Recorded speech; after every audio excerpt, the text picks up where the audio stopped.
Okay, we're live. Cool. Actually, let me check the frame.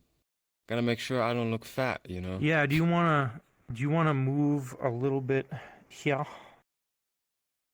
where I'm pointing? Uh, yeah. This cushion right here. And that's better. Much better. Okay, we should be good. Yeah. Awesome. All right. Okay. Thanks for having me, Goose. Of course.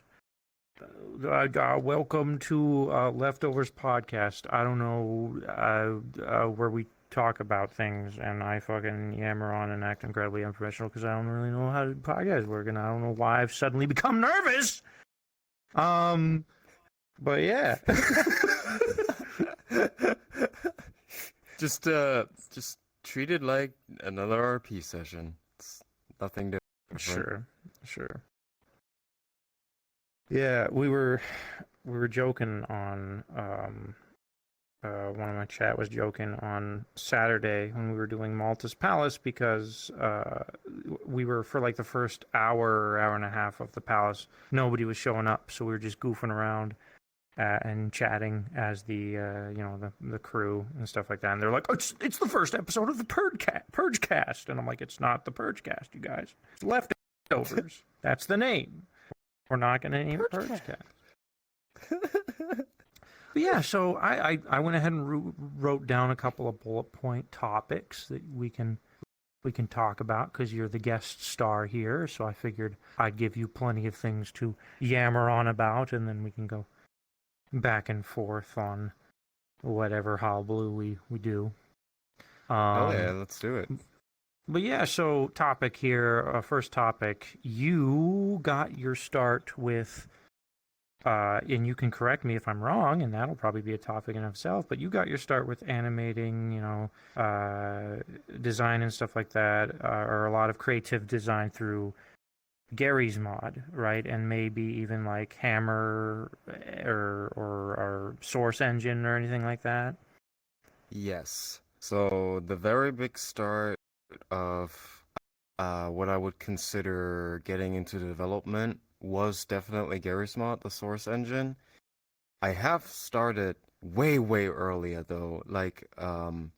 I've gotten to basically try out how it is to modify game files back when I was 12 or 13, when I used to play uh, and you're gonna love this. Jedi Knights Jedi Academy 3, actually. Fuck yeah. So I remember using a program with a funny green icon, which was called Peckscape, and that allowed me to open the game files, extract them, and re-import them when I changed them. And that was really that was the start of me realizing, wow, that's how games are made? I thought there were like funny real people that are trapped in a screen, but no, they're actually like things that I can manipulate. That's pretty cool.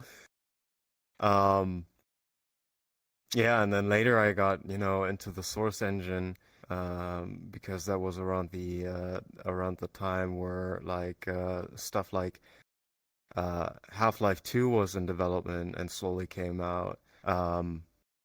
And then very early on, I took part in the first release of Gmod 7.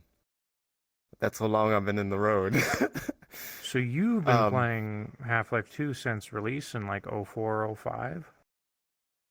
yeah, Or oh yeah. wow, okay, cool. Cool. I played the very first demo that came out that took place in Ravenholm, and I shat my pants. And It was scary. I was young. I think you've Um, actually told me like that's got a bit of a yeah. traumatizing backstory behind it, the Ravenholm. Yeah, Yeah, I never yeah, even I played it. made a I whole skipped the level. animation I did a about level it. skip. I did a level Oh, skip really? whenever I first played Half-Life 2. No, I technically never officially beat it because I level skipped it whenever I played it my first playthrough, and I've never actually gone a full playthrough since then of the game. Oh, okay. So yeah, because like it was That's too scary. crazy. Nowadays it's fine, but like back then it was like, oh, spoopy. Yeah, no, it was terrifying when you went from Half-Life 1, which was like, like the graphics weren't really convincing. You knew it was a video game. And then Half-Life 2 was a complete new step during that time and a new direction when it came to graphics. And the first zombie that I saw with, like the stomach open and the guts falling out, and I was like, oh my God, this is too much. Like he came towards me, and the first thing I did was like, escape, close game, enough. Yeah. And Yeah. you could whack their heads off with chains with buzz saws. I was like, Hmm. oh, gory. Oh. Yeah, and like Okay. Gary's Mod then really showed me what you can do in a game. Like usually I knew games for, like they have a goal that you have to fulfill. They have a plot line, blah blah blah. But before Gary's Mod, I never actually really played a game like a sandbox where you can just do anything, playing around with the physics that Source created. And that was pretty fascinating for me because I've been always someone who creates a lot, even in my childhood. So that was pretty much my start, yeah. That's cool. Did you make any like custom assets or models for Jedi Academy, or was it just modding the game files and kind of getting that was what got your feet wet with whenever it comes to like game modding and like I started very, very basic in that game. Mhm. Basically, what I did is retextures. I remember I've been retexturing the Javas a lot. The Javas were like my favorite model to use. I remember they weren't in the player model list. If you wanted to be a Java, you had to use the console. And yeah, I did a lot of retexturing, um, and I replaced sound effects because it was really easy to do that. So I took like sound effects from other games, uh, mostly like, like golden source days like Half-Life 1 and Counter-Strike 1.6. Um, and I took my first glance at shaders. JKA shaders are wow, that's a mess. That's a whole different story. But that was something I messed around with. Was probably like the first time I messed around with code in any way. That's funny. I think the first time we messed around with code was my brother and modding Age of Empires 3 because we figured out you could go to the game files and make your own custom civilizations and stuff like that with all kinds of wacky stuff. I don't know. We just fiddled around with Hmm. notepads. We didn't even use like Notepad plus plus or anything. Yeah, yeah, yeah.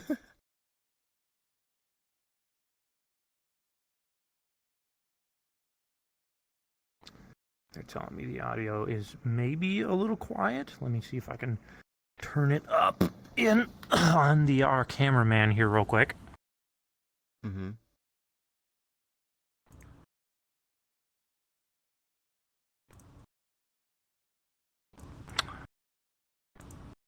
All right, we're at 100%, you guys.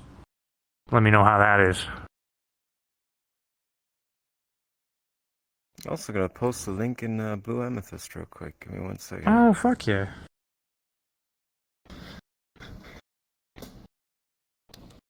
Don't annoy everyone with a at here.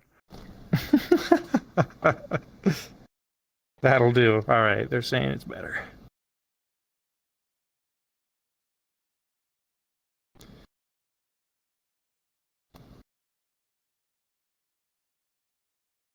Make sure I'm good in frame. I am good in frame. There we go. Heck yeah. All right, so moving on from Gary's mod and getting our feet. Well, actually, no, no. Let's continue with Gary's mod because you kind of went above and beyond with Gary's mod, and you effectively started making like animations using some of the character assets. Importing. Did you import assets from Blade and Soul and other games into Gary's mod, or did you just use existing game assets to create a lot of your animations, or modifying existing game assets from the ones that other people put in Gary's mod effectively, or Back in the day, I was heavily reliant on the things that the community provided. Blade and Soul Mhm. wasn't even a thing back then, when I started out with Gary's mod. Um, the main assets that really fascinated me were the ones from Vindictus, because that was an MMORPG running on the Source engine, so it was really easy to port that over for people. Um, and when I saw these kind of assets, I was like, damn, huh. I can do some crazy cool stuff with that. I noticed the what was it, Henry's animation tool, which allowed me to like animate the ragdolls and props around, set keyframes and stuff, and I was like, wow, okay, with enough dedication, I can actually like make something really cool here, you know? Um, but yeah, through that, I've been also like getting close contact with really cool modders and uh, people that port stuff from other games into the game. And here and there, I was asking, "Hey, could you perhaps put this in the game?" You know, uh, that was like during the time where I had like a couple of my animations already out, and the people really liked it. So they loved to support me by getting the one or another prop for me into the game. So that started like, yeah, getting me some connections. It was pretty cool. But during my years, so I gotta tell you, I have never modeled anything before I started Unity. Okay. Yeah. So So that's before interesting. before my VR chat days, I haven't modeled a single thing in my life. Okay, so you just used existing assets to create. That's cool. Huh. Yep. Okay. Did you ever you did eventually like put Blade and Soul into your Gary's Mod animations, or no? Was it just strictly user-based assets that Um, everybody else had already given you or given you? yeah, it was just user-based assets. Blade and Soul I discovered way later down the line. When was that? God, I think around 2015 or 16, or even earlier than that. I'm not sure. I do remember that I had a big influence of the Blade and Soul soundtracks and stories within my own animations in Gary's mod. But back during that time, I had no idea how to rip from Unreal Engine games either. So there was no actual way for me to get my hands on the content that the game provided. They say it's pretty easy to rip Unreal. Wink, wink. It is. It Um, is. It actually is, yeah. I have a little bit of practice. Code Vein. Um, okay, so regarding Unity and just getting started with 3D models and stuff like that, so you got started with animation then. Well, you moved on from your animation that you did in Gary's mod and then kind of improved upon that with Blender and Unity. Um, and I assume we have VR chat to thank for some of that inspiration, but I'm sure a lot of it was just you kind of already had a interest in that sort of thing, and then that was just another outlet. Oh no, What I made you I want to? I actually Don't. never was interested in modeling. I never wanted to model. Oh, My brother, he was big into Blender. He was okay. always like, "Hey, come look at this. Look at what I modeled." And then he showed me like the the most random things. Like he modeled a fucking coffee cup, a bottle, a hair dryer, a washing machine, and stuff like that. I was like, "Okay, that's cool. Show me how you did that." And then he modeled it like in like a couple of minutes, and was like, "What button did you use to turn the camera?" You know, I was like, he was trying to convince me that it's like a super cool thing and that I should try to get into it. But I was like, nah, bruh, no. I'm looking at the program. I was like, nah, I'll never do that. And it was later when I found VR chat where I was like, wait, you're telling me like people can make their own models and then use that in virtual reality and like use their hands with their own model? That's fucking crazy. I need to learn how to do that. And then instantly I started breathing Blender.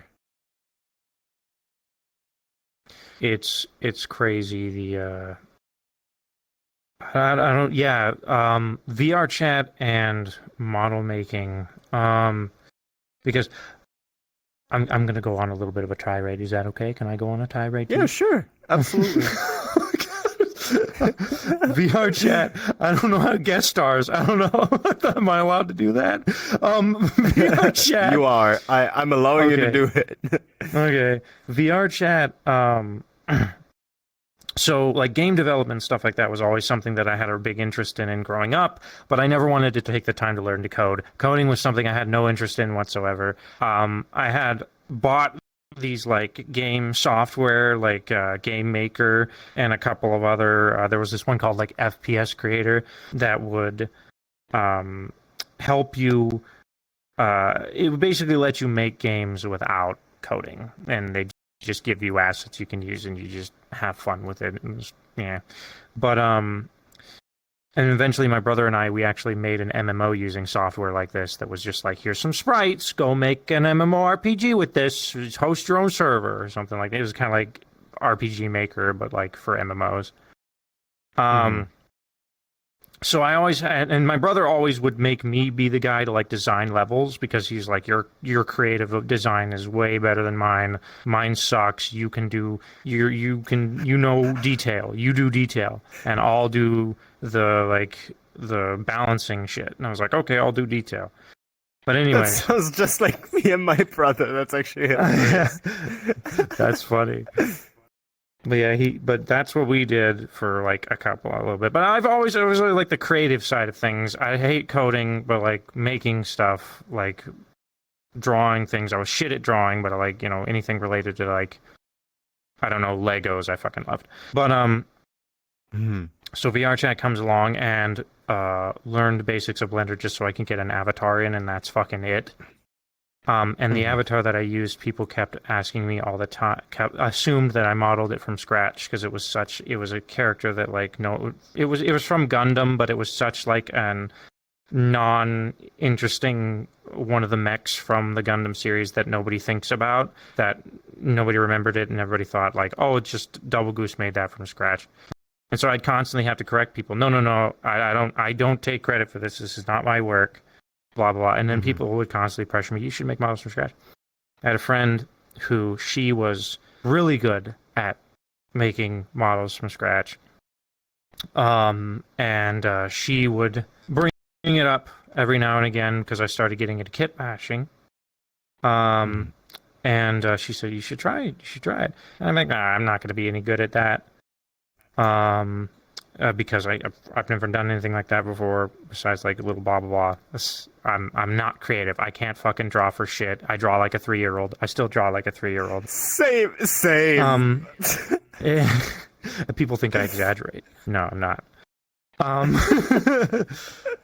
um, but so finally, I said, you know what? Fuck it. She's kind of encouraging me to do this. I figured I know the basics, at least enough to get me started. Let me model it and all that and have fucking Mixamo do the rigging and just see how it goes is basically what I did. So I model is really basic. I called it BlenderBot. It's a really basic model.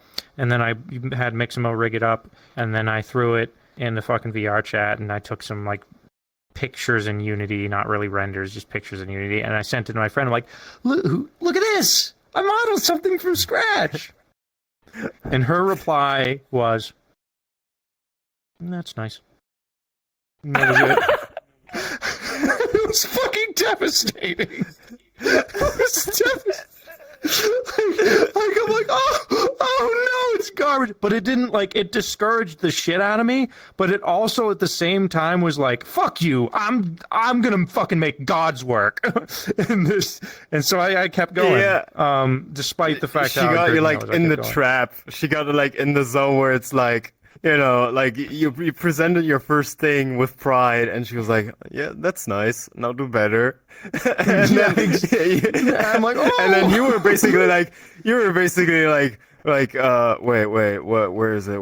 Let me find it. You were like this. Yeah. And then you were like, I'm gonna make something that you will crying. You will call it cool. Not so much like angry, but like at first I was like, you were like this. And then you were like this. And then, yeah. And then you were like this. But yeah, it's kind of interesting how like, and after doing that and like being like, I'm such a fucking dumbass, but like I'm making these like models that I am proud of. Like, I mean, you can always do better work, right? I mean, you can always improve, but yeah. Like, and I don't know, whenever I finish a model, there's a sense of like, if it's finished, like I'm like, okay, I'm good with it. There's definitely a sense of like, I fucking made that. That makes me really happy. And I tell people who are like, I'm like, if a fucking dumbass can do it, like me can do it, anybody can do it. Drawing is not, and drawing in 3D modeling, things like that, it is not a talent. It is a skill that anybody can learn with time. It's just some people takes more time than others, but everybody learns. Eventually gets there. Yeah. I feel like talent is, when it comes to those type of things, talent is probably when you have a natural head start of things. Like, let's say you get into drawing, but you feel like or the results of your drawings are already pretty incredible, even though you've never drawn before. That's what I call talent. Yeah, but like it's also that talent in learning. So some people learn faster than other things. Like something that pisses me off so much is and I was telling a friend of mine the other day this is when like I'll see people who like they're drawing, like they're good at drawing, but like 3D modeling and drawing, two very different things, right? Oh yeah. Unless sculpting kind of, but not really. I mean, there's still stuff you got to pick up. I don't even sculpt. I just heart model everything. Yeah. Heart surface. Yeah. So I know like there's people I know who can like draw really well. And they're like, and then I'm like talking about 3D modeling, and they'll be like, oh man, I've always considered 3D modeling. I've never really done anything like that. I was like, well, you should do it. You might be really good at it. They're like, oh, I can draw, but I've never done 3D stuff. I'm like, well, give it a shot. Maybe you'll be good at it. And they're like, okay. And then like 2 days later, they'll send me a message of like the first thing that they made in Blender or something like that.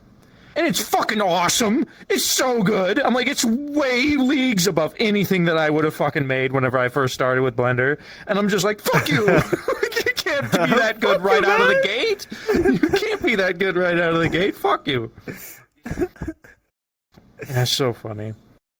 But but like everybody learns differently. So like for that person, they've already got a little bit of talent and practice and drawing and things like that. They got a creative mind going on already, and maybe due to that, they're naturally able to pick up certain things better. I don't know, but some people learn slow. I've known people with learning deficiencies, but I'm just like, hey man, like everybody learns differently. If you continue to practice, you will pick it up, no matter how hard it is for you to learn something. If you keep doing it, you will eventually grasp it. Yeah. Yeah, I can definitely relate to this. I'd also say it's like you have to put your mind behind things to really do something because like I said before, I never imagined myself to model. I wasn't really interested in it either. And even coding uh was never really my thing. Just like on your side. It was later down the line where it's like I need those things now to be able to do what I want to do. Speaking of VR chat, Udon and Blender for avatars. And even though I pictured myself never ever knowing these kind of things, I now know, which taught me that I can basically do anything if I really put my mind behind it. I bet my ass I could draw if I would do nothing else but drawing every single day. But I don't because I don't want to. Yeah, I mean, it also requires motivation, right? Yeah. Yeah. Yeah, and that's also like, yeah, it requires, if you're motivated, if you're not motivated. That's why, like, I used to do piano growing up. My parents Hmm. forced me to play piano. I played piano, I played piano for probably like 10 years, but I don't remember any of it. And a lot of that is just because I never wanted to learn. It's just was forced to learn. When you're forced to learn something, you're like, nah, I'm not really Mm, interested. okay. Yeah. Yeah. But yeah, no, I get that. Like if you're motivated to do something, if you set if you push yourself to do something, you're gonna eventually pick it up. And Hmm. I wanna keep pushing myself to do things, you know? Like something I was an interesting this is we're going a little off topic here, but this is kind of in the same realm. A friend of mine, we were talking about older people, older generations, and get grasping technology and having some trouble like picking certain things up. And I'm like, well, for one, it's because they didn't grow up with it. They weren't naturally able to learn the language that is computers, right? Whenever you pick up a game, there's a language in video games that you passively know. Within first-person shooters, you know that usually with computer games, the R button's going to be the reload button. There's certain pickups and objects that you're going to naturally recognize just through your experience with playing games that somebody who doesn't never done that is not going to understand the first part of it, right? Yeah. So there is definitely a learning curve, but as far as like their ability to learn versus or something like that is the phrase "you can't teach old dogs new tricks" is not true. Um, you can teach old dogs new tricks. Um, But also, as far as older generations go, the reason it is more difficult for them to grasp certain tech and things like that or understand new things is because they develop, and people can Google this if they want to, but they develop a mental block where effectively they make the decision in their minds that they have learned all that they really want to, and they're done now, they're retired, and then they're just gonna, chill out, and that's about it. Um, Hmm. and I was like they're gonna learn, like if they need to learn how to use the computer, they're gonna learn enough that it involves checking their email, and then they're done because that's all they want to know, right? Um, and I was like, that's interesting, and I never want to fall into that rut. Whenever I'm an old guy, right? I Yeah. want to keep learning new things. Right now, I'm Yeah. trying to learn Japanese. We'll see how that goes. Practicing Heck yeah, writing my dude. hiragana. Oh, nice. Mm-hmm. Mm-hmm. That's cool. Yeah, no, I could definitely imagine how that could be when I'm old, like trying to put myself into the shoes where like something like super new tech comes out, right? Something we've never seen before, and I'm already, I don't know, 60 or something, and I'm like, wow, this looks really complicated. Do I really want to get behind this? I don't know. Dude, it might be worth it, man. Like if it, Yeah. especially if it involves full dive, I don't care how old I am. I'm gonna fucking full Oh, dive. oh, don't get me started on full dive, bro. Oh man. I hope I'm still alive for that. Me too. You know that with it, I really feel like VR was like progressing super fast and then kind of took a bit of a downward slowness. But I mean, it's gonna keep going, and I feel with Yeah. how quickly like AI and all this other stuff is progressing, like and like we've already got what the first guy who has the chip in his head. I forget what it's called that freaking Elon Musk or whatever did, but there's a guy who can communicate with computers through his head now. Um, Oh, shit. Okay. yeah, yeah. Somebody in chat probably knows what I'm talking about. Um, Neuralink. I think it's Neuralink. Yeah, Damn, they that's even showed crazy. videos of this guy. He's like looking at the computer and he's playing chess with himself, or he's playing Civilization 6 by What just the looking at the hell? friggin' computer. Yeah, because he has like no arms or he's paraplegic. So he's like, dude, I can play games again. So he's like, and the mouse is moving around on the screen while he's just staring at it. And I'm like, ah, whoa, That's that's crazy. so cool. Yo. Yeah, Yeah, Neuralink. combine that, like combine that with VR and AI. Like, holy shit, the possibilities are insane, man. Mm-hmm. Yeah, we're definitely going to be older by the time that happens. But hopefully we'll not be like in our 80s, you know. Probably Hopefully. like Yeah, mid 40s, early 50s. I don't that'd be nice. know. Still long enough to enjoy it. Yeah. Um,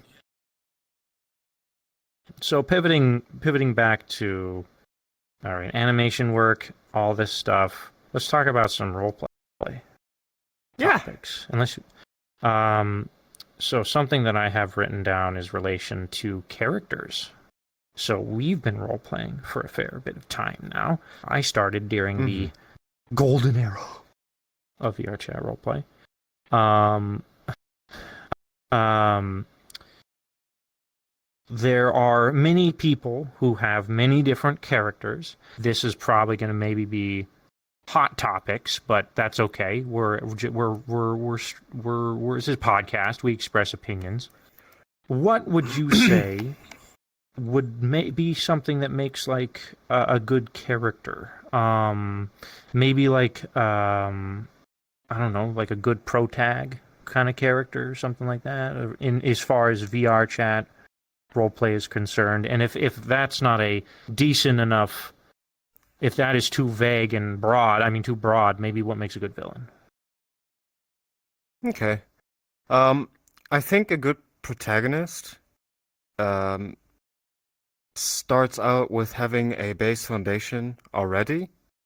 So in my opinion, you should have a solid backstory, something that drives and motivates your character, something fleshed out, you know? And I think so because while it is nice to create a character without a background, to just hop in and take part in other people's stuff and forge your character in that way, um, if you want to tell your own story and share it with other people, you should have that base foundation. Because then you start in this world with your goal in mind already. When you have a foundation, you have an ultimate goal already in mind. And so you will, as that character, you will do everything you can to reach that goal. And on your journey, you will meet many people. They will influence you with their backgrounds and their stories, and you will ultimately influence them with yours. And maybe can even, like form a little group that showed interest in who you are, and maybe they want to help you. So you get along, and then you get to tell your story with other people because you have that base foundation already, and you can build on top of that foundation. Um, I think as a protagonist, you should also make sure that you don't put too much stuff on your plate.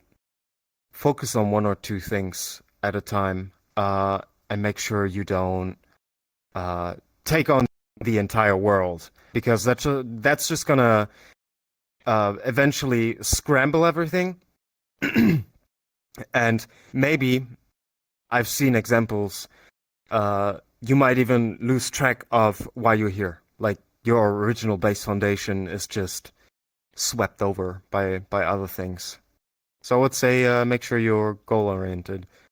So leave yourself open to so leave yourself open towards the beginning of things, but make sure that whenever you're going about your particular goals, you're not losing what your character's goal is, your character's reason for being. I have seen that a lot. Exactly. You do see where a lot of people, not calling anyone out in particular, just saying in general, generalized statements. You do see a lot of times where people will kind of start out with a basis of what their character is.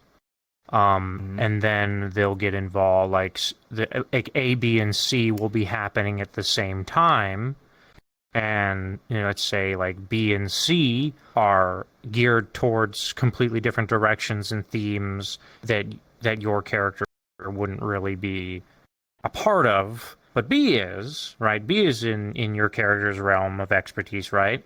But I've seen many times where the character where A and C don't really fit, they're in all of them. They're A, B, and C. They're doing all of it at once. So I agree with you there. There's a lot of I don't know. Just there's a lot of times where a character kind of loses his identity simply because of the environments that they put themselves in. And I mean, people can fucking do whatever they want, right? It's their fucking character. Yeah. If they want to have fun doing A and C, then frickin' go for it. It don't matter. But but no, like what I think makes like some of the cool characters as a character where like you're like that, like I don't know, Nomad. We'll put Otto for example. Nomad is the sci-fi stealth guy, right? And when you look at him, that is the first thing that you think of is the sci-fi stealth guy. And all of Otto's abilities that he's given Nomad revolve around the sci-fi stealth guy, right? If he suddenly were to get a nuke or shoot you with a Kamehameha wave, that would not make any sense, right? Yep. For that character, because of the themes and etc. that fit into that character. And so I think that's what makes, somebody that you can like, oh, I like that theme, and they're within that theme, right? Yeah. And I mean, they can branch out of that theme if they want to, and I've seen times where people branch out of that theme and it works for them. David's the perfect fucking example of someone branching out of the theme he was created for. He was a fucking sci-fi guy, now he's a fantasy guy. Sometimes it just works. Yeah. But yeah. What makes a good villain? Yeah. I would say a good villain is a good villain when the villain has substance. Because generic villains can be fun in certain scenarios or maybe as one-offs, but a villain that you will have, a villain that is part of your goal should be something or someone who's at least somewhat relatable. I think a villain should not just be a villain because they feel like it. They can just be evil and all that stuff. I'm gonna take Scarlet Kane for an example here because Scarlet Kane is not a character that I created. It's a character that Sneezy created, Sneezy Mr. Milo, who founded Starfinder. And Scarlet goes into that category of being evil for the sake of being evil. I think I'd like, for an example, I would actually like to go with Athena, who's not a villain anymore, but more like an anti-hero at this point, because of the road that she was going and people influencing her. But I think a villain should be relatable somewhat. and there needs to be a reason why they are the way they are. Because they could have been a good person at once, at some time, and then something happened that just made them the way they are now.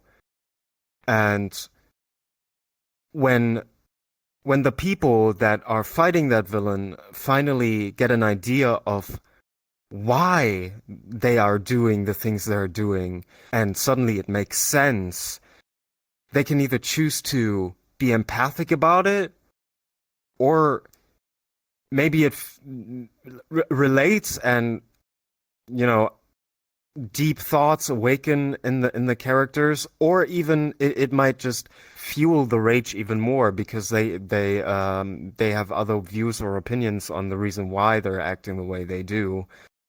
However, I do feel the main part of being a good villain is making people feel something.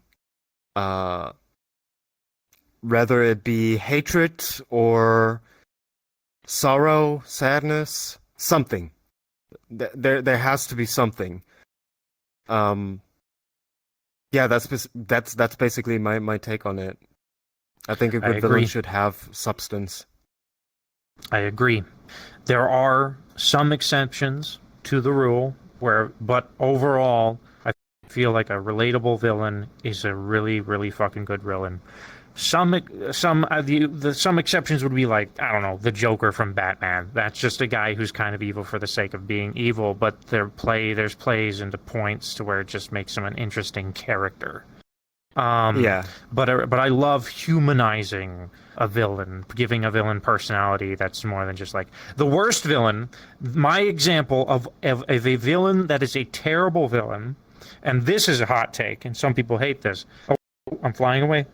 A villain that is a terrible, one of the worst examples of a villain would be Darth Sidious from Star Wars. He's a terrible fucking villain because he has no substance, he has barely any backstory, and he's literally just evil for the sake of being evil, and that's it. There is backstory to Sidious, but it's so minimalistic and like, man. Sidious. Was that the infinite power? It's not a story a Jedi would tell you. Okay, yeah. Yeah. Okay. Yeah. Palpatine. Yeah. Interesting take. They say, yes, Sidious is terrible. Yeah, because he's just evil for the sake of being evil. You don't really ever get a chance to get to know the character in any of the original series and the prequels. They don't really expand on his character. I'm sure that there are comics that do expand on the character and the fact of where he's evil the way he is, but overall, there isn't a lot of substance to the character. It's just he's a bad guy and he manipulates, and that's it. I don't like Sidious. A good villain is, yes, a character that you can relate to, and a character, it's even better when it's a character that you can relate to the point to where you are questioning your own morals, because that's where things got getting scary. Yeah. Because you relate to the character in such a way, like, I don't know, Light Yagami from fucking Death Note's a great example of like a villain character that's like, oh yes. I relate to this guy though, but that's terrible. He's awful. Yeah. Yeah. Like, you know, sometimes we do think about like, man, just a book to get rid of some really disgusting people, man, that would be, you know, like, but at the same time, it's murder, you know? There's a lot of moral stuff that you can get into with that, but, another thing, okay, related to VR chat roleplay specifically.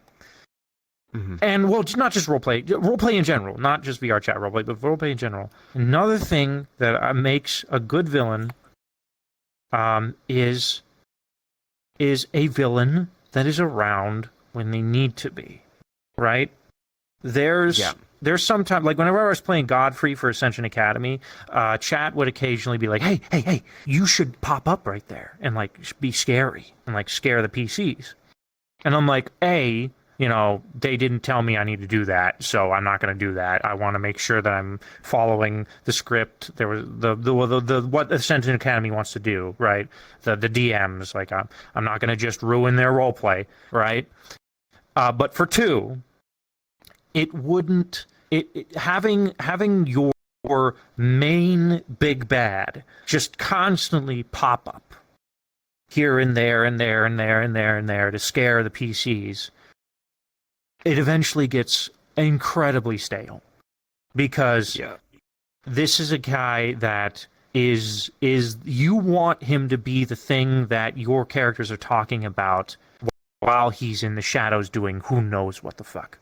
That and then while there's and maybe even set up like villains that are still like bad guys, but they're like lieutenants or something like that. I'll use the lieutenants from Ascension. These guys are like the lieutenants in Ascension Academy were like my character Godfrey's like second in command or something like that. They follow me, but they're also incredibly scary, and they talk about me in the background or something like that, right? Mm-hmm. And they have more interaction with the PCs, and because there's more interaction with the PCs with these characters, and they talk about Godfrey, and then it makes Godfrey look the main villain look more. Oh, what is he doing now? I don't know. They say he's doing this, but I don't see it. And that makes it so whenever the big bad does show up, it's like it means a lot. It should mean a lot when your villain is in front of you. It shouldn't just be for, haha, I'm here and I'm drinking tea because I hate you. Sometimes that can work, but there's got to be a reason. I've seen a lot of times in VR chat roleplay where a villain character will just go to a social lobby for the sake of going to a social lobby, and that's all. Yeah. And again, I'm not calling anyone out specifically. I'm just speaking in general senses. And that's why you're just going there to get coffee. Like that doesn't that's like I get the whole like this is like safe ground, neutral ground. Like sure, whatever, fine. Let people do whatever they want with their characters in the end. But it just I don't want to just if I'm fighting your character and then I just see you having coffee in the chair next to me, it just kind of makes you not really interesting, Yeah. No, I'm not scared of you anymore. Yeah. Yeah, because you're just Joe Schmo getting coffee. Yeah, I remember what a huge impact it had when the Black Ram met Damien Blackwater, the captain of the Shadowmoor, for the first time and for the second time, was absolutely horrific. The first time they met Damien when in the middle of the ocean they got attacked by a ship that just came out of the water. And they had no idea what the fuck was going on. And the undead pirates were climbing onto the ship and everything was spewing into chaos, and Damien was standing right in front of them, confronting them. The second time was when my crew was visiting the old HQ that's been taken over by the Shadowmoor.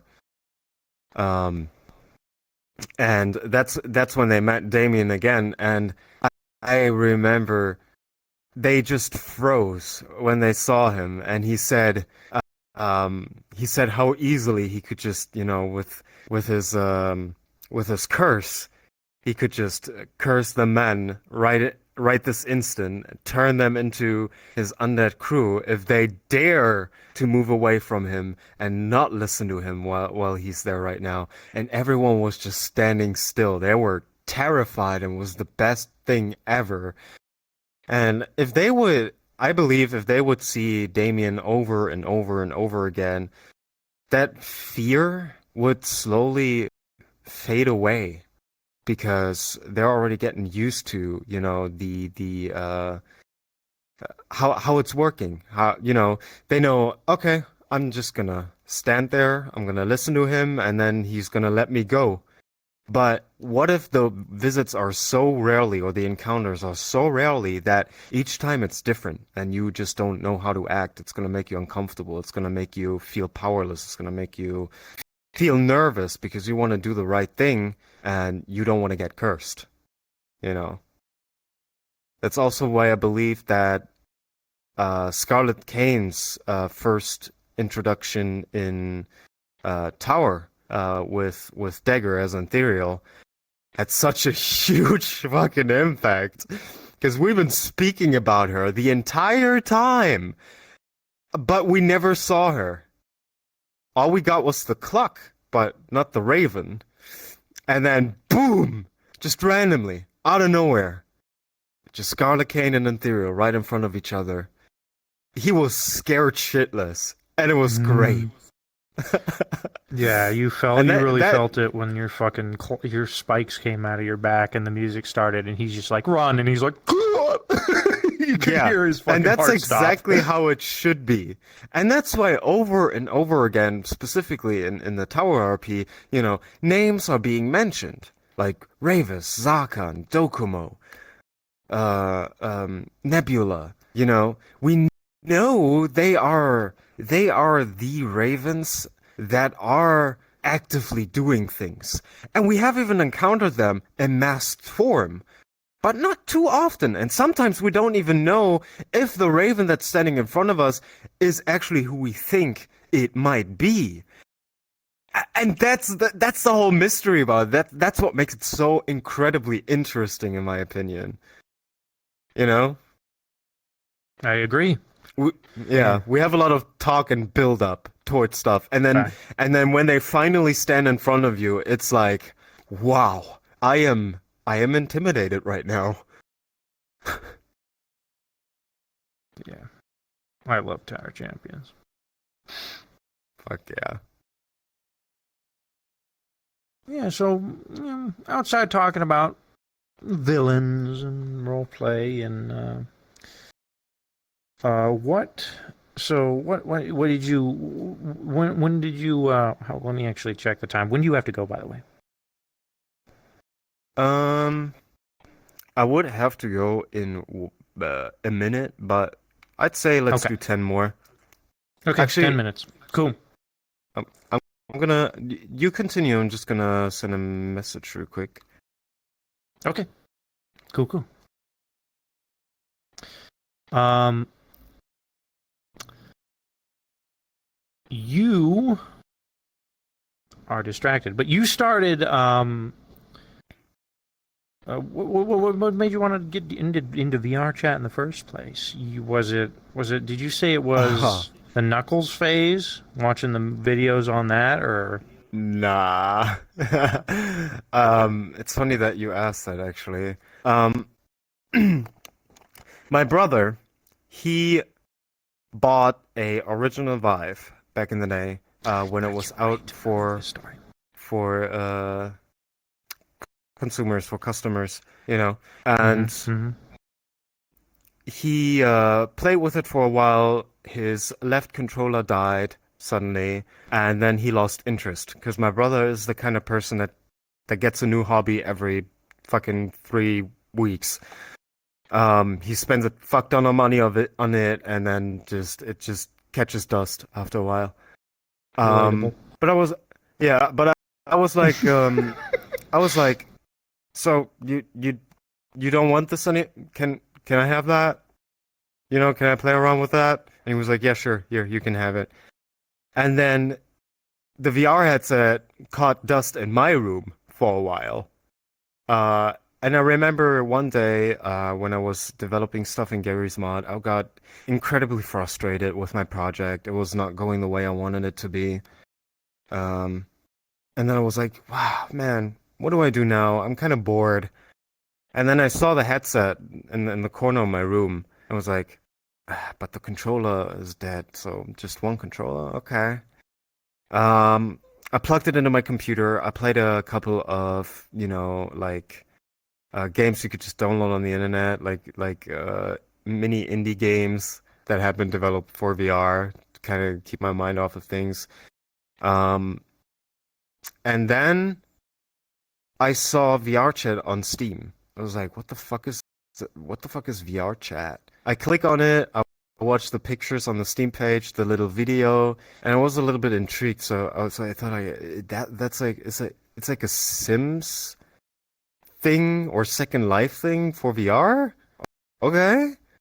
And because I was intrigued, I installed it, went into it, and, and my first experiences were quite interesting, to say the least. It was during the Knuckles time, yes.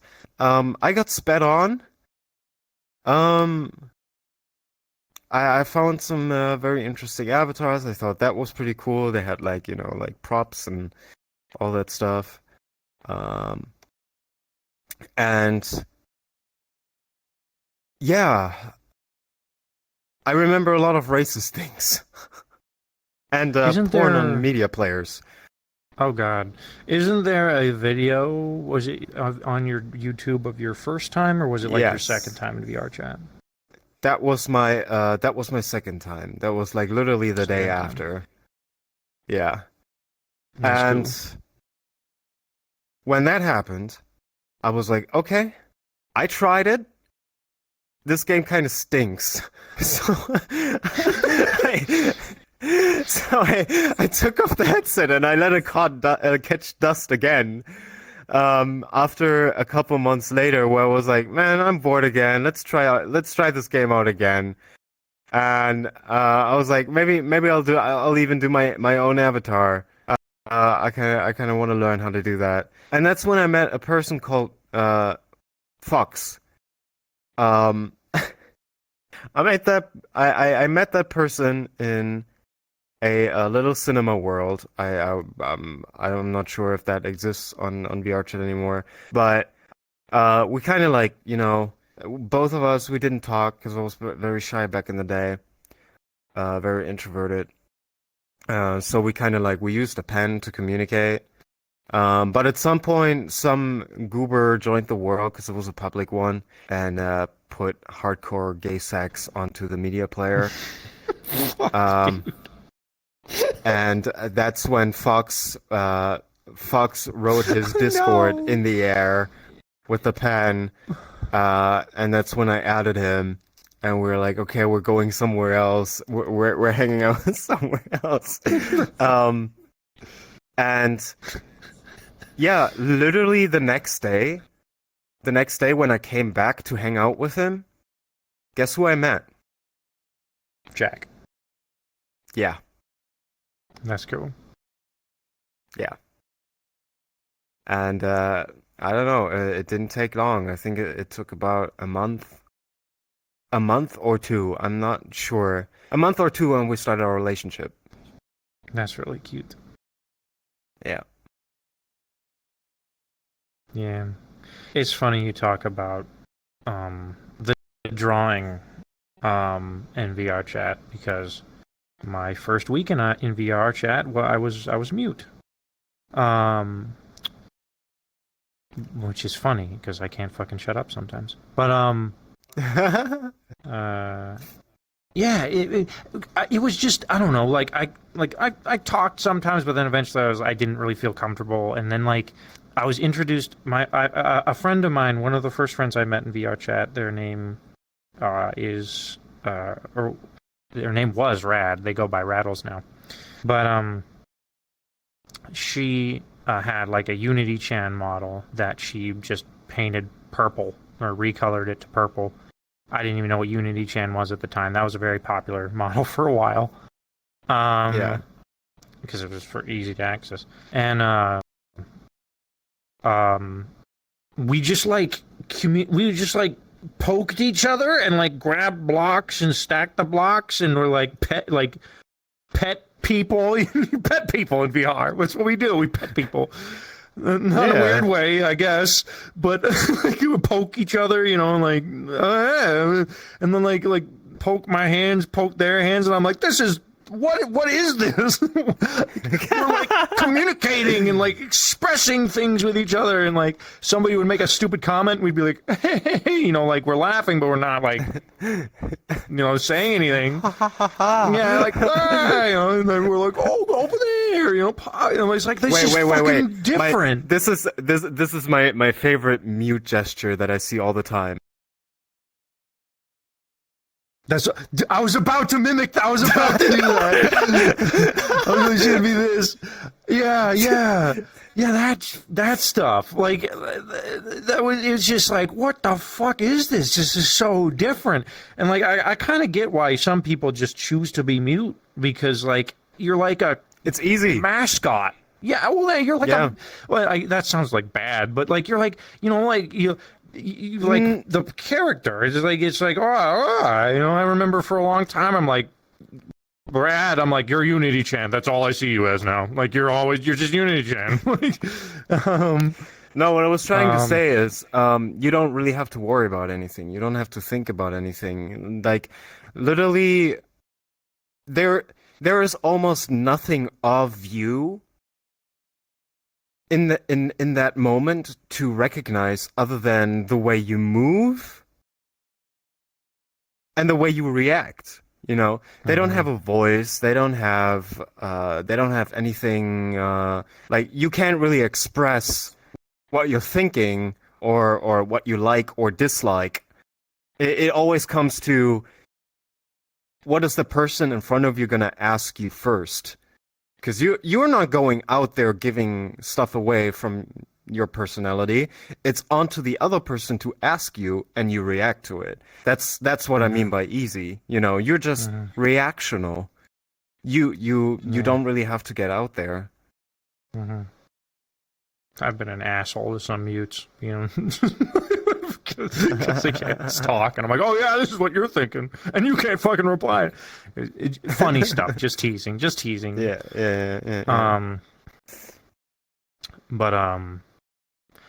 Yeah. Well, hey Luna, I think we gotta wrap it up because you have places to be. So I don't know. I haven't. Oh no, you don't know. I haven't gotten a response. So we can keep going. Okay, well then Honestly.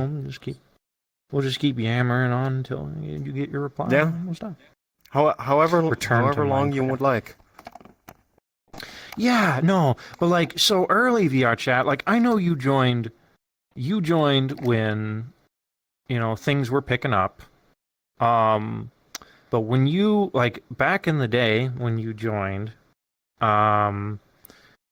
I don't know, it was fucking dead on like a Wednesday like today you'd get like fucking 10 people online if you were lucky. And that was in the evening. Not in the day. Nobody was fucking online in the day. Except for maybe a couple of members from like the Japanese community, which was pretty small. But yeah, there was something that we would always do for people who were new, because like whenever someone was their first time logging in, because like we would hang out at the fucking hub, because it was so like whenever you first loaded into VR chat, you had a tutorial. Once you finished the tutorial, you loaded into the hub. You didn't load into a home world. There were no home worlds. You loaded into the hub. I was wrong for that. And then you were immediately gaslit by whatever the fuck was happening in the hub. But back then, it wasn't like there were occasional assholes that would join and goof off and do dumb shit. But overall, most people were just like trying to socialize. And you knew someone was new because you would, they'd load into the big tree at the hub and they'd be doing this. Of course, they didn't have, fingers. They did the vibe gestures, right? That.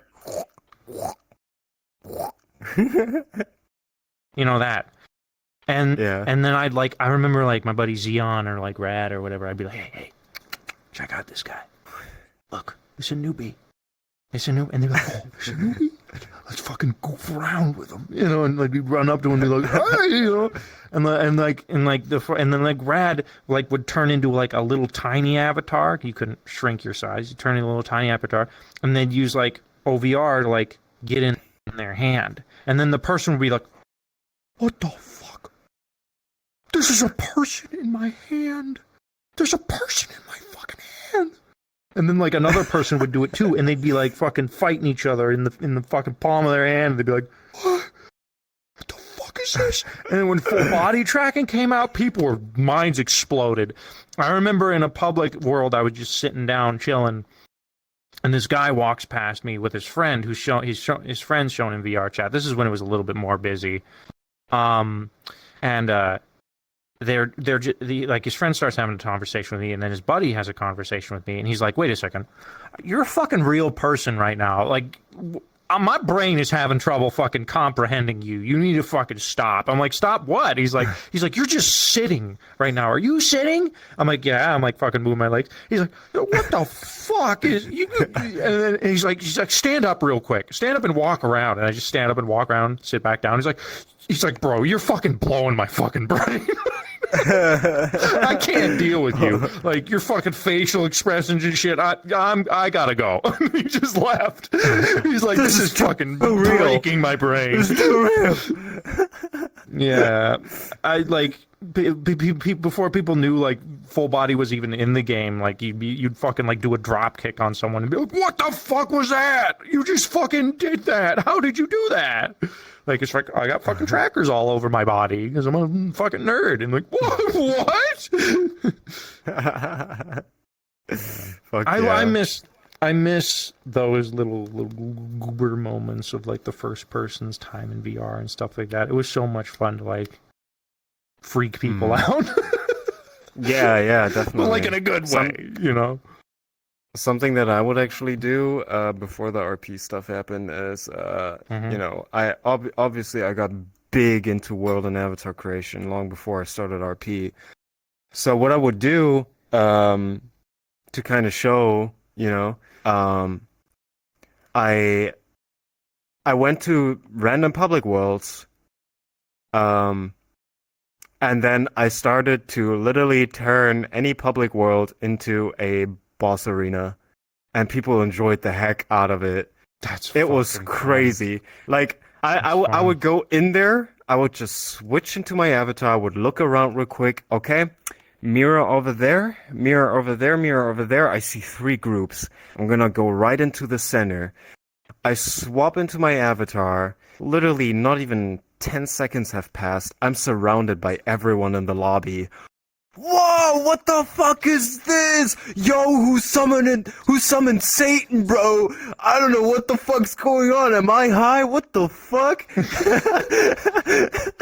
And then, you know, I would start the music. I would get very adamant on, you know, like I put on my full body and I started to act out everything, you know, with my attacks and slashes, and people were like, "Yeah, this is awesome. Show us more." And then I would just go from avatar to avatar to avatar, and I would do this for hours every day. And I only stopped and that's how, you know, that's how people kill legends. But I stopped because people started to steal my stuff. That's when I never did it again. That sucks. But I remember stuff like, I used to do shit like that. I remember, so way back when, before you had gesture animations, you know, before that was even a thing. Yeah, you had the if avatar you wanted swap. to do, You told me about that. you had to swap an avatar. Okay, yeah, I've told you about that. Like, if you had an avatar with a gun, you would have 2 avatars. You have an avatar with the gun in the holster, and then an avatar with the gun out of the holster. And because avatars were all loaded locally on machines, the loading times were fucking instantaneous. So you wouldn't even see it. But so, I had an avatar. It was me and a friend of mine. We were big Gundam fans, and we both kind of got into Gundam kind of around the same time. And so he and I also got into 3D modeling at the same time. I called him my like Gundam bro. And so he modeled like his own custom Gundam, and I modeled my GM, which is it's a different type of mobile suit, but it's from the same show. My own like custom mobile suit, and we would like, it was fucking good. And there's a Gundam anime that's basically Dragon Ball, and there's a move that's literally the Kamehameha wave called the Senki-Ha Tenkyoken. And I had an avatar. I know, that's a mouthful. No, I remember you saying that into my face while blasting me with a cosmic laser. Yes, Senki-Ha Tenkyoken. Oh, God. Yes. But I I made an avatar that would do that. It would play once the avatar loaded in. It would play the quote from Don. I think his name was Domon Kashu, the main character from the show, before he fucking did the blast. And then, like, as he was fucking charging up, I did the charge up, and then my whole fucking mech went gold. And then I did the blast. And the first time I showed this, I'm like, fucking Afe, come here. I need to show you this. And then he's like, what? And then I fucking showed it to him, and like the whole time he's going, and then after it finishes, he goes, he's freaking out. We're both like nerding out. And then I would do that. I would do that in public worlds. And for a little bit, in VR chat, I was known as the guy that did animations because people would watch my tutorials. That was what I was fucking known for, was fucking tutorials. So there was this one person that had like a fucking Gambit model that did all kinds of fucking cool card tricks. And then I fucking showed up as my Gundam girl that had like fucking a shit ton of blast effects, and her and me would fucking go at it, and people would be like, "Oh shit, Double Goose is here! You're going down!" Like a fucking public mech. It was just fun, goofy stuff. Everybody knew everybody back then. That's awesome, man. Those times were really fucking nice. No, sometimes I've been really thinking about like. Sometimes you just sit there and you kind of like think, what do I do? Because sometimes nothing's going on, right? And then I caught myself, even nowadays still, I caught myself debating if or if not I should just go to a public world and do that stuff again. But then I'm having these thoughts again of, damn, nowadays, they could just take it without an issue. Like, they could just take my stuff just like that. Which is really, like... man, it sucks so bad. Because I'd love to do that again. Because I love bringing... Yeah.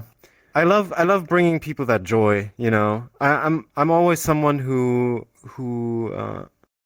that's why in RP oftentimes, like, especially in Tower... I spectate more than I actually participate because I love your guys' reactions. Your reactions are what drives me. Like, you're reacting to my work in a specific way, whether it be, you know, like you're scared shitless or you're incredibly happy or you're tearing up because it's really sad. As long as I'm getting something, that makes me happy. You know? And something that I actually noticed, and that's, you know, it's normal. It's absolutely normal. But I feel like over the time that I've been in the RP community, people kind of got somewhat used to my quality by now. So oftentimes, where I personally think, oh wow, this is gonna hit like a truck, people are gonna lose it. And then it happens, and it's like, oh, well, maybe that didn't seem to be that special. I didn't hear a lot of cheering. Huh. Okay. I'm gonna do better next time. You know, the first year that I had an RP where I brought my quality of work into roleplay, where people were like, "What the fuck is this stuff? Holy shit!" That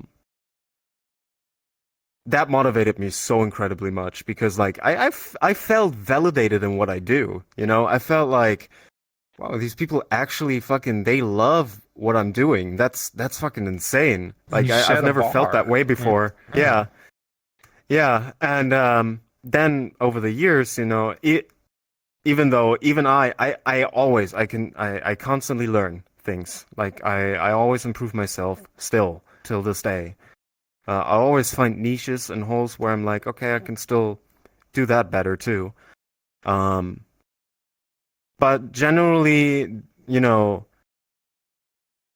people gotten kind of used to the things that I do, is what I'm trying to say. Still, they're showing a lot of appreciation and, you know, mentioning how cool that was, but the reactions are different, you can tell, from how they were in the past, to now, they're definitely different. Like if we were to take someone who's completely new in VR chat or completely new in RP and get them in one session of Heaven's Reach, it would blow their mind. But you guys, I'm gonna have a lot harder time to actually be able to impress you nowadays again, which is kind of a hard pill to swallow sometimes, because that's what I love to do. But I'm still trying. It's still fucking like, I mean, sure, like there's definitely like, whenever, yeah, I agree with you. Whenever, you know, if first a lot of this stuff started, it was what the fuck? We're fucking fighting on a beachhead with fucking machine guns while a pirate ship fucking shoots cannons and fucking. Oh, that was so fucking insane, dude. Like, I still remember, like, fucking walking through the fucking beachhead and suddenly. Like, there's fucking arrows going over my head right now. Put the fucking shields up. Like, what the hell? There's cannons. That was shit was fun. And then like to know that the fucking people on the ship who are firing those cannons, there are people on that ship shooting those cannons at me. That was fucking cool. But yeah, no, I mean, there's definitely like, it's like I said, you set a bar. And so now whenever, you know, we go into missions, I do expect that bar. But that doesn't fucking mean my mind's going, you know, every time I get in there. I agree with you. There's probably definitely you see it more than like, because you're the one who, you see the reactions from everyone, right? Yeah. So I'm certain that it's probably way different than it was whenever you first got involved. But it's still, I mean, as far as me, like, if you need a hype man, just let me fucking know. I mean, you guys are still doing great, because like you know, if I wouldn't get any, you know, satisfying reactions, I don't think I'd be continuing, because like what's the point, you know? When the moment I realize people are not really like enjoying what I do anymore, that's when I'm, you know, when I have to draw the line, because like I can't do any better than that anymore.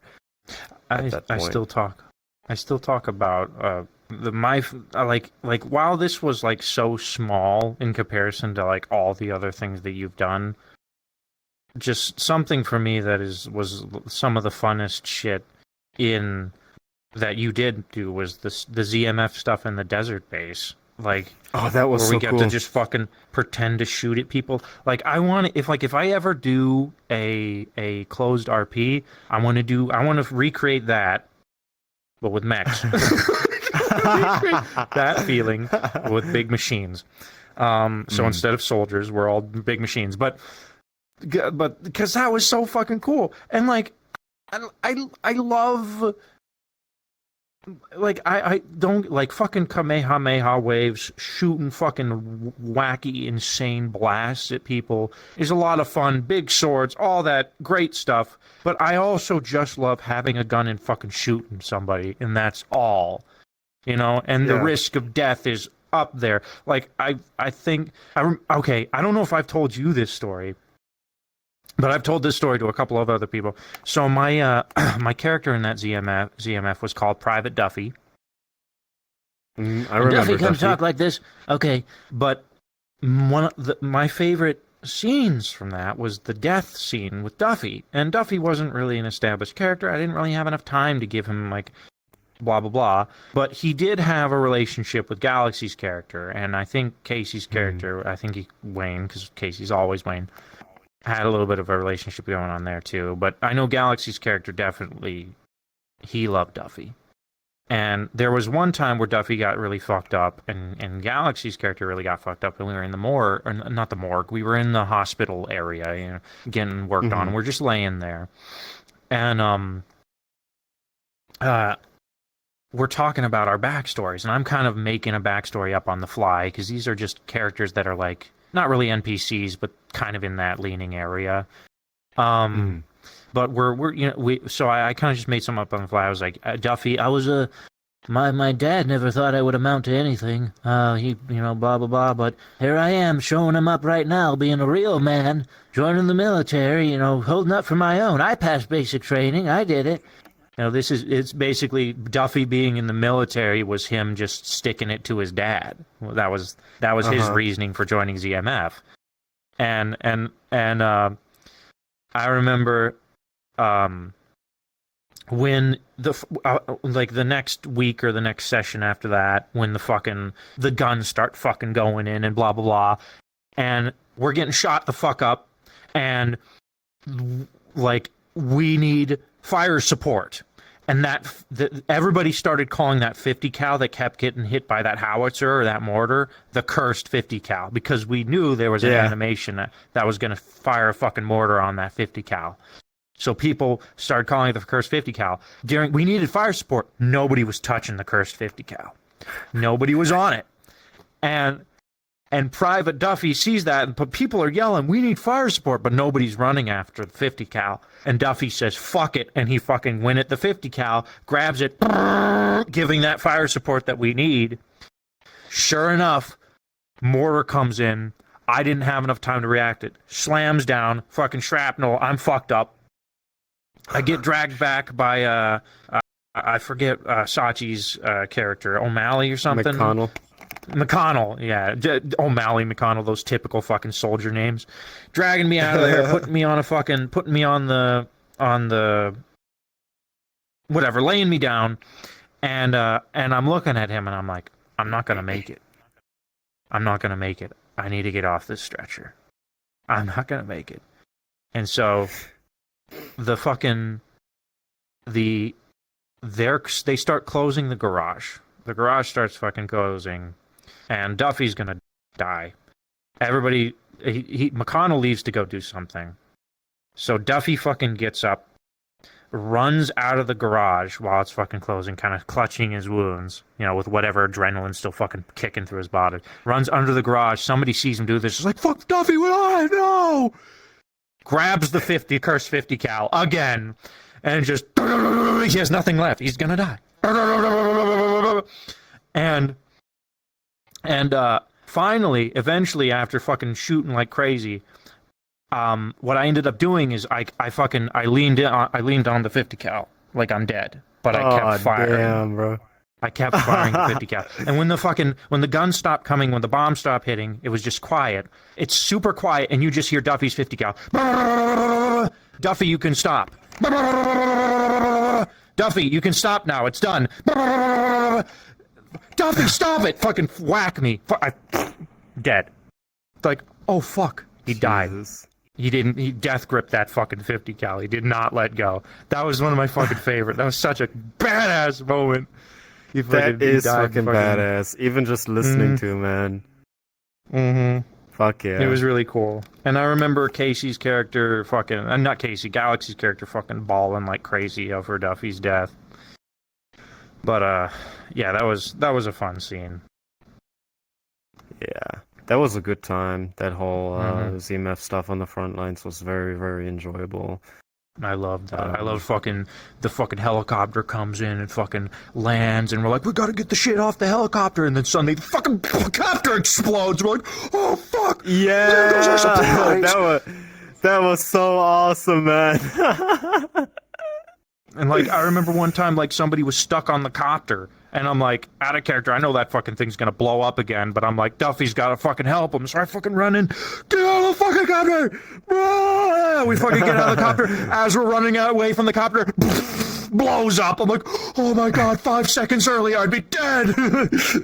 Oh shit, man. The fucking mech that just came in and fucking missiles online. The fucking smashing its fucking hand through the garage door. And we're like, what the fuck? Get the mech! Get the RPG! Yeah. Quick, get the RPG! That was me. I remember that. I know that was you. That was a cool model. I had a good old great time hunting you guys. Mm-hmm.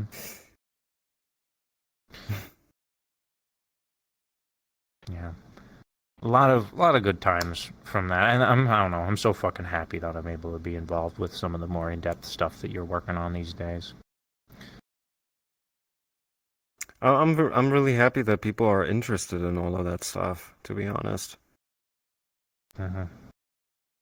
I mean, I've already told you this fucking story, but like whenever you start creating the tower stuff, I was like, dude, I wish. And then Sachi was like, you want a ticket? And I was like, fuck, yes, I do. Please. It is still so incredibly obscure to me that, you were like the one to basically be the one to fuck it all up on the final floor, and now here you are, the fucking right hand of Riza and basically the caretaker of Heaven's Reach. That stuff is just crazy, man. For context, because some people in chat don't know that, David was gonna be the black sheep to turn on everybody at the beginning. That's the whole reason I got the ticket, is because Sachi was like, hey, I want you to throw a wrench in the works, be an asshole for these guys. And I was like, fuck yeah, I'll be an asshole. Yeah, it didn't turn out that way in the end, of course, obviously, but yeah, that's kind of how it's gonna go. Yeah. Yeah, I wanted to kill the character off. I was ready. I was like, I didn't have anything going on with David. I'm done with David, and I'm move on to another character, get rid of him. We'll have him go down in a very epic fashion. It'll be very sad. But then, now that changed. Then things happened. Things have been forgotten, and other things happened. Yeah. Yeah, Yeah, I remember pulling off a fucking a fucking Cowboy Bebop quote, having a conversation with Ion the day or two before the Black Ram War, or we assumed we were going to be climbing the tower at some point. I think it was like a day or two before that was assumed that was going to happen. That, David has a very real talk to Ion, and he's like, hey, I want to let you know that I don't know what's going to happen whenever I get up there, but if I die, at the time I wasn't thinking, I didn't fucking, the whole Raven situation didn't register. I didn't realize David would be a perma Raven if he died on the tower. But I mean, if they did manage to make the wish to fix whatever the fuck was going to happen, then maybe that wouldn't have been a thing. But because I know Hearn was planning on doing that, but as Higgs, I think. But anyways, so I told Ion, I'm like, some people were thinking about wishing to bring us back if we die, and David said, I don't want that. Don't wish for that. And he's like, before you say you're just fucking going up there to die, and this is the Cowboy Bebop quote, I'm not going up there to die. I'm going up there to see if I ever really lived. Oh, Spike. Man. That's such a good quote. Cowboy Bebop. It is. Like, I stole that.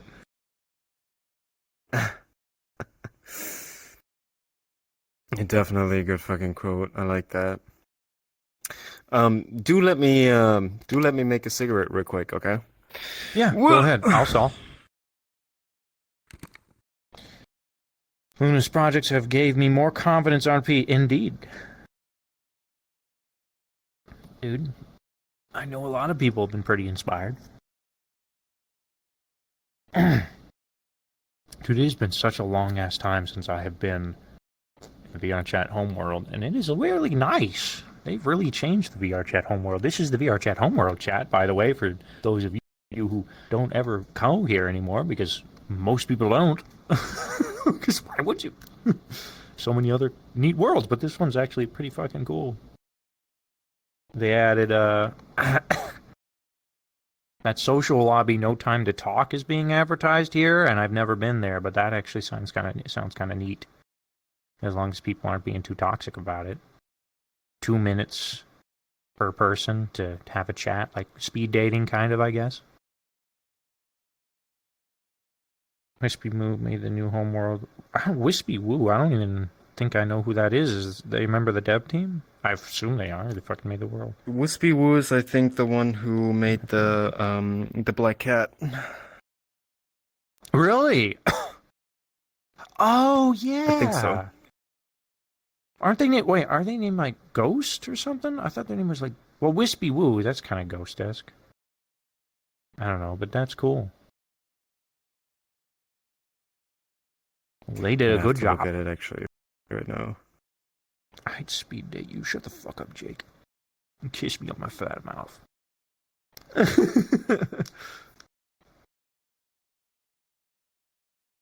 Oh no, that wasn't Wispy Woo. That was Spooky Ghost Boo. Yeah, spooky ghost. But I've heard Wispy Woo somewhere. I can't put my finger on it. Well, Chad will tell us. They just make a bunch of popular chill worlds now. Okay.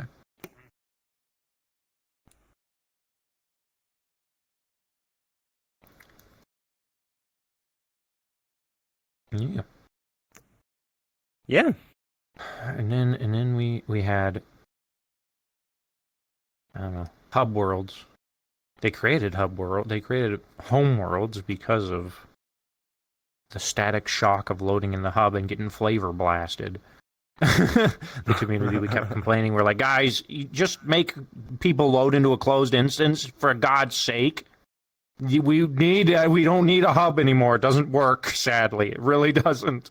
Have people load into a fucking closed space so they can get their bearings, and then have them go somewhere else so they can get flavor blasted.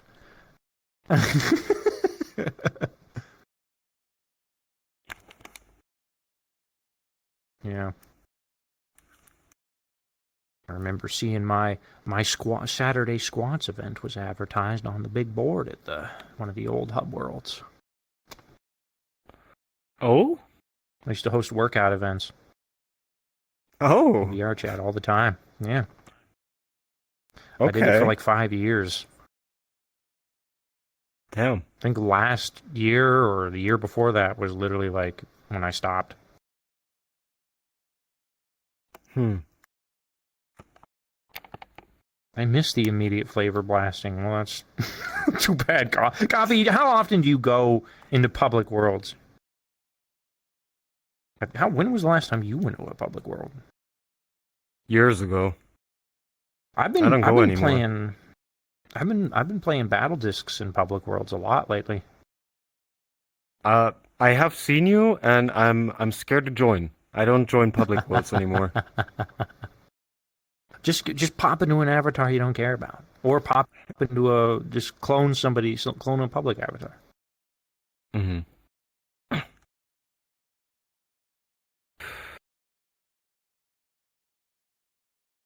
Yeah, but it's you talk about nostalgia. That's been playing battle discs again has been very nostalgic. Also, let me know if people message you so I can stop yammering on, because you can get out of here. Oh yeah, no, I still haven't gotten anything. I'm just checking. Okay.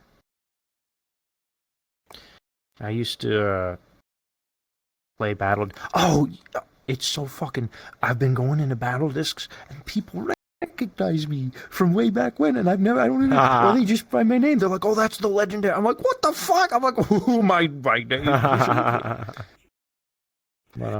that's awesome. No, it's been a lot of the people that played battle disc way back then are still fucking playing. So I've just been going to public maps and like they're all there, and I'm like, "Fucking dark, Sheldon, what the fuck?" So it's been that's been fun reconnecting with old pals. That's awesome, man. Mm-hmm. Yeah, I've just been hanging out in VR chat a lot lately. I haven't really been doing a whole lot of avatar work. Besides adding facial expressions. I've also been getting back into just hanging out, because it's good.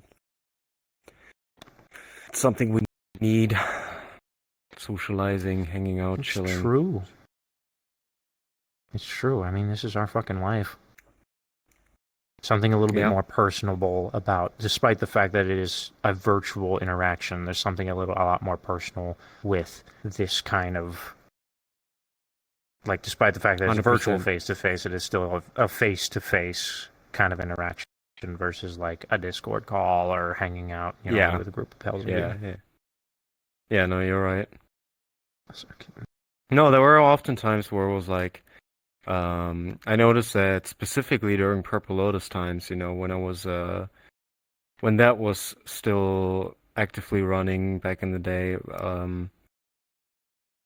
the amount of times I caught myself, wow, I want to get to meet these people a little bit better, I want to get to know them a little bit better. But everyone was just after the social lobby was over, they were getting off.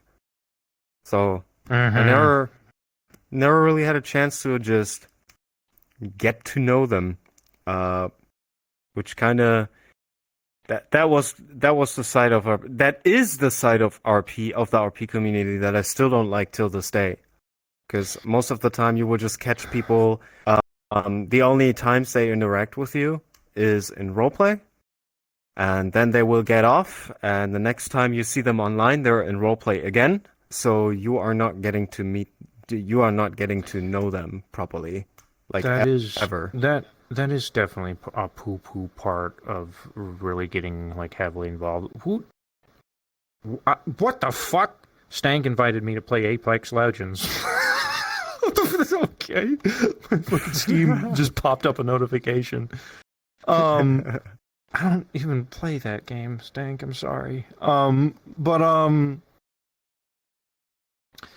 uh. Oh fuck! I completely lost my train of thought. That threw me off. Well, we were talking about. Oh, that is okay. So that is definitely something that's just because I love role play. I love interacting with people in the RP community. But Yeah. after I started role playing, there was a time where I took a very, very, very long break from role play. And the only RP that I would really do was kind of just like side stuff, or whenever a pal of mine occasionally wanted to get on and do something, I would do it. But like I took like maybe like half a year or so, maybe even longer break from roleplay. Just because I needed time for my mental health, because Yeah. I was taxing myself too hard with events and Twitch and all this stuff. It got super wacky, and like I started having like anxiety attacks for the middle of the night for no fucking reason. Anyways, moving on. Oh, tell me about it. I was like, okay, I need to take a step back. This is becoming too much. Roleplay is not worth health. You're right. hmm Um, Yeah. um and so but unfortunately, whenever I did take that long ass break, I'd get on VR chat and find out that, all of the people that I have made friends with are role playing. And that's all they're doing. And my old friends that I used to hang out with all the fucking time aren't really available, or just aren't Yeah. online anymore. And a lot of them still are online, but they've moved on to their own groups. And you move on to other groups, and eventually you grow apart. It happens. But because all my new friends that I'm close to are role playing, it's like, oh well, I guess I'll just play fucking games in Discord. Yeah. There definitely Yeah. does feel like a little bit of that, like, just get online and chill out with people, that is not there anymore. But I don't know, for me it's coming back. Cause like I Yeah. was just For fucking getting online and chilling, and people are saying hi to me. I said hi to Kimple the other day, twice. She joined on me another too. I said hi to a bunch of old fucking friends of mine. You probably don't even know who that is. I don't know. I said hi to a bunch of fucking friends of mine who I haven't seen in fucking eons. Kimple, I've wasn't been. that the one who was with you during the IU a Diamond time? She wasn't in that. Wait, I think she did show up in that video briefly. Yeah, I think Yeah, so too. yeah. Are you a diamond? Yeah, that's something else we used to do, is diamond hunting. I haven't done that in a while. I need. Oh no, I kind of did that recently. We went into a fucking pug. Me and my buddy Teebs, dude. So TB, my buddy Oh Teebs God, is how are those today? they're still fucking toxic as hell. Literally, there were two Uh, people who two e-boys like arguing with each other back and forth about like being like a proper gentleman or something like that for like 30 minutes, and they kept fucking going. It was just, and they were very loud. But um so yeah, it's still fucking, I mean, it's the pug. But that's like I found like two people in there who were really cool. Um and that's what diamond hunting is about. Is you just for context for people, we used to get online and just go to public maps to find like people who are not like being super toxic or just on the game to like interact and find people to do stuff with, and we'd befriend them and maybe show them some really cool stuff in VR chat and stuff like that. Yeah, Yeah. tuning in. Get a fucking public model. Go public worlds with me sometime. Sure. Yeah, no, I've definitely been other than, the circle that I have, it's always like you get on and then you open your social list and then you read the status of people in RP, in character, at an event, avatar work, blah blah blah blah blah. Like you French don't toast got overcooked. it's Sorry. it's it's so common in this community that after a while was like I'm not even gonna request on anyone anymore because like I'm not gonna get a response. Yeah. There's actually like there's still two people that I would actually love to get to know on a personal level. Would you like to know who? Who? Hearn and Kirby. I barely know them. I've known them for years now, but I barely know them. And we worked a lot together, and I would actually love to get to know them, but I don't get the chance because, well, RP is so incredibly busy. I would love to kiss Hearn on the lips. Sure. No, I get what you're saying. We Casey recently invited Hearn into his Discord server, and I'm like, dude, I really fucking want to just hang out with Hearn. I fucking love Hearn. But no, Yeah. I mean, they're like VR chat roleplay is their bread and butter. That's what gives them that's how they generate. That's their work. That's their job, right? Literally, Hearn has told me like that's his fucking job. That's what he does for a living. So when you do that for a living, you got to pump out that content. I get it. Yeah. But no, I would love to just fucking goof off with Hearn. We got to see him at TwitchCon. I got to see him at TwitchCon a couple of years ago. That was Really? fun. Yeah, we got a fucking. I got a selfie with him. We're fucking doing the wacky pog face. That's awesome. Yeah, Rain was there too. No, wait, is it Rain? What's his? Hold on. What? Oh fuck! What is his woman's name? It's not Rain.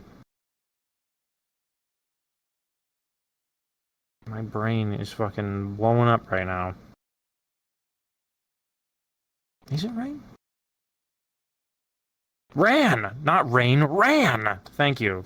Oh, Ran was there oh too. my God, you're talking about Ren. Oh my God. I could have Yeah, said she was something, there but I too. was like, wait, who are you actually talking about right now? Are we still talking about like Hearn or? Yeah. Ran. But Yeah, no, she was that there makes too. sense now. Yeah, Ren. Ren is pretty cool. I love Ren. Mhm. Yeah, we did the I randomly messaged her one time when she was streaming. I was like, I got nothing to do. I have an event in like an hour or so. Can I join you and we hang out? And that's when we did the fucking flawless in sync floss that I have That's on fucking Twitter. awesome. Yeah, no, That's she's fucking pretty damn awesome. cool. She just let me in and we vibed and hung out and went crazy. I'd love to do it again. That's fucking awesome. Green status gang. Let's go. I'm probably on orange, am I not? Yeah. You are on orange. But I have my reasons for it. I know. Everybody has their reasons, and I get it.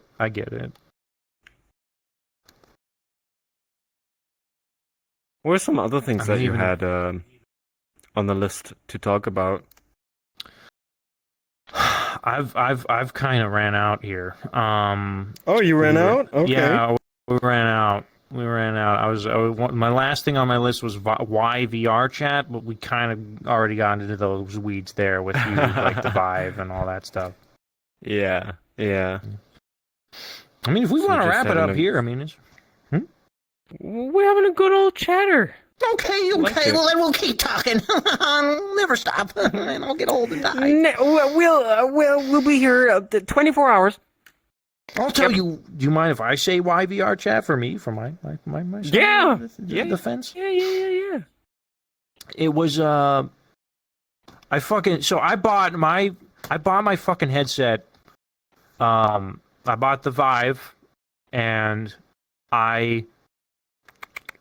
they were okay. So I used to watch a lot of Corridor Digital videos, and they were really big into. They're still big into VR content, but that was whenever like it was getting more mainstream, and they played fucking Super Hot in VR. I'm like, Super Hot's in VR now? I'm like, that looks fucking cool. And then I was like, I got my tax return, which in the U.S. is whenever you get a large sum of money sometimes at the end of the year, because you paid too much money in taxes, so the government gives you money back. So I got my tax return, and I was like, I could spend this money on my car payment, or I could put it towards a VR headset. So I bought a VR headset. And, stupid ass fucking decision with money, but honestly, best goddamn decision I've ever made. Best damn stupid decision I've ever made. But anyways, I got the headset, played Super Hot, played Pavlov and a couple other games, and then like you, got bored of the darn thing, put it down, and it collected dust for a while. And then one day, like VR chat wasn't a thought in a lot of people's minds. My thought was, okay, Second Life is a thing. All right. I wonder if someone has tried doing that with VR. Is there a VR Second Life? So I just looked on Steam or Googled like virtual social platforms or something like that. And I think the first one that came up was AltSpace, because AltSpace was the popular one at the time. And AltSpace, as far as the avatars and stuff goes, is basically the equivalent of the current metaverse. Just not a lot going on there as far as the characters and all that stuff goes. So I was like, that's not interesting at all. And then I saw VR chat, and I was like, okay, well, that looks cool. And honestly, if I'm being frank, one of the fucking thoughts that was going through my head was like, I can't fucking get a grill friend, and if I can't get one in real life, well, then maybe I'll have better chances in VR. So let's download VR chat and see how that goes. But yeah, my first day in VR chat was loaded into the hub world. It was fucking empty. No one was in there.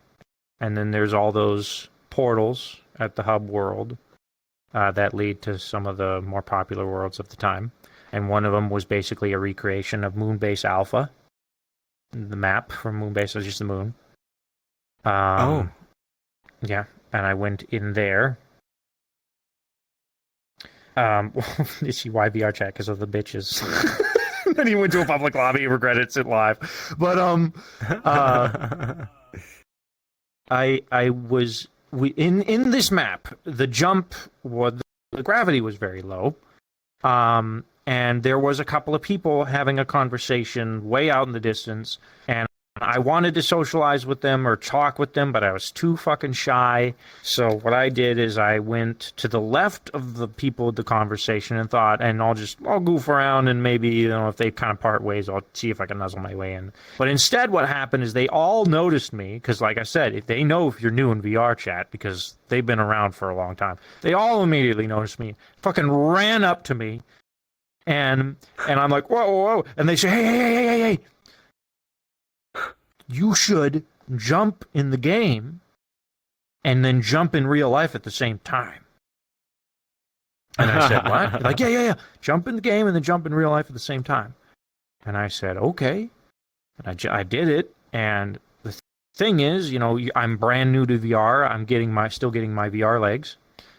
the gravity is low, so my avatar goes way the fuck up, but my real life body hits the ground before my avatar does, and my brain goes, what the fuck just happened? And I fall over on my ass, lose my balance, and fucking fall on my ass. And then everybody starts fucking laughing, and I start laughing too. I'm like, that was fucking weird. And I'm like, I'm gonna fucking do it again. And I did it a fuck again. I fell on my ass again. But immediately after it's over, they're like, wait a second, you're like you're not using like place. You have a full play space, right? You're not fucking using standalone. Or standing. I'm like, no. He's like, oh, thank God. I should have fucking specified that because you could have fucking smashed your head against your desk or some shit. But no, that was funny. Yeah. Definitely miss a lot of the older days where everything was a little bit more personal. More than just, like a lot of VR chat is being turned into something corporate nowadays. You got VCAT and all these events, and even in the roleplay community, things are getting just more serious and more professional. Where it's like I like the spontaneous moments a lot, where it's just like, we haven't planned for anything, we just meet up and we do something, like RP or not RP, it doesn't matter. We just do something like right now because we can. Casey and I have been talking about getting that started again. Yeah. We got a group that he created called, I think, like Absolute RP Hood Classic now, and we hosted another DMV lobby recently, and that was fucking fun. Yeah, that was the one during Heaven's Reach, yeah. Yeah, it was. But yeah, I miss that too. Something we used to do way back in the day when I was running the old Purge stuff is because the old Purge stuff was kind of scripted, and if I didn't really have anything in mind to do, because it was originally streamed every Saturday where there would be a new Purge episode. But if I couldn't, like, I didn't have anything in mind, I couldn't get anybody together to do it, I was like, we'll just fucking do whatever. And so we would do this thing that kind of became known as the Great Goose Wars, where we would get together in like some fucking like war trenches map, and we just fucking find a character and roleplay as whatever the fuck. Yeah.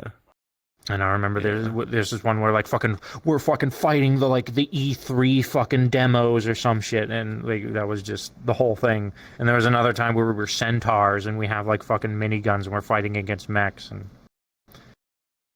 or like we did with the fucking Black Ram War. Yeah. That was cool stuff. Something that I've been thinking about, which I did it once and it was really cool, and I would love to do it again. But it has to do it. Unfortunately, it has to do with public worlds again and my work, which is always a little scary. But I remember one time I took some of my Black Ram folks, and we went to a public world and played out a legit RP scenario in front of everyone. And we even kind of like involved them in a way. I was playing Zarkan actually, and I was threatening to hit some of the people that were sitting in front of a mirror. Like, I was taking the greatsword and I was like slowly amping up, and then Vito as Commander Bernade would just rush in front of me and block that shit with his axe right on top of these guys. And they were like, wow, that's so cool, what's going on? I feel like I'm in a fucking movie. And I'm like, dude, if we were to do that today with everything that I've already made for tower stuff, that would be pretty fucking insane. Should be crazy. Yeah. That if would we be just, pretty fucking insane. Get like, I don't know, like 10, 15 people, and we like a modern day flash mob?